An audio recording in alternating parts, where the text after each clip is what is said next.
Parliament సమావేశాలు ముగిసిన నాటి నుంచి అధికార తెలుగుదేశం పార్టీకి షాకులపైన షాకులు తగులుతున్నాయి. కొంతమంది కీలక రాజకీయ నాయకులు రాజీనామాలు చేసి వైకాపాలో చేరడం, ఇంకా ఈ లిస్టులో చాలా మంది ఉన్నారు అని మీడియాలో వార్తలు రావడంతో అసలేం జరుగుతుందో అర్థం కాక పార్టీ క్యాడర్ అయోమయానికి గురవుతోంది.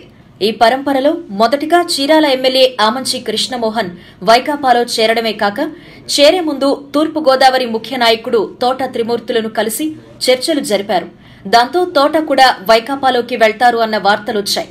అందులో ఇద్దరూ ఒకే సామాజిక వర్గానికి చెందిన నేతలే కాక తోటకు వైకాపా ప్రముఖ నాయకుడు సామినేని ఉదయభానుకు ఈ మధ్య బంధుత్వం కలవడం కూడా ఈ వార్తలకు ఎంతో కొంత విశ్వసనీయతను చేకూర్చింది. ఈ నేపథ్యంలో అనకాపల్లి ఎంపీ ముత్తంశెట్టి శ్రీనివాసరావు వైకాపా అధినేత వైఎస్ జగన్ ను కలిసి తెలుగుదేశం పార్టీకి రాజీనామాపై సంప్రదించారు. ఆయన భీమిలి నుంచి ఎమ్మెల్యేగా పోటీ చేయాలని ఉందని ఎప్పటినుంచో ముఖ్యమంత్రి చంద్రబాబు నాయుడుకు ఇతర పార్టీ నేతలకు తెలియచేస్తున్నారు. ఆ నియోజకవర్గం నుంచి ఘంటా శ్రీనివాసరావు గెలిచి మంత్రిగా ఉన్నారు. ఘంటాను కాదని ముత్తంశెట్టికి ఆ సీట్నిచ్చే పరిస్థితి టీడీపీకి లేదు. ఈ వరుస పరిణామాల క్రమంలో టీడీపీ నుంచి మరో ఇద్దరు ఎంపీలు రాజీనామా చేసి వైకాపాలో చేరతారు అని నిన్న కొన్ని టీవీ ఛానల్స్ లో ప్రసారమైంది. వీరిలో ఒకరు అమలాపురం ఎంపీ పందుల రవీంద్రబాబు ఉన్నారని వార్తలు రావడంతో ఆయన ఖండించారు. నిన్న సాయంత్రం ఒంగోలు ఎంపీ అభ్యర్థి ప్రస్తుత ఎమ్మెల్సీ మాగుంట శ్రీనివాసరెడ్డి తన పార్లమెంట్ నియోజకవర్గ పరిధిలోకొచ్చే కొంతమంది ఎమ్మెల్యే అభ్యర్థుల విషయంలో తన మాట చెల్లటం లేదని అసంతృప్తిగా ఉన్నారు అని, తన అభిమానులతో కార్యకర్తలతో కీలక అనుచరులతో రహస్య సమావేశం నిర్వహిస్తున్నారని వార్తలొచ్చాయి. అయితే ఈ వార్తలను మాగుంట ఖండించకపోవడం గమనార్హం.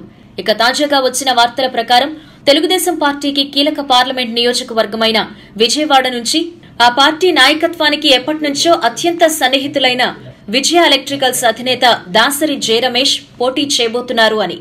జయరమేష్ సోదరుడు బాలవర్ధన్ రావు ఇంతకు ముందు గన్నవరం నియోజకవర్గానికి ఎమ్మెల్యేగా ప్రాతినిధ్యం వహించారు.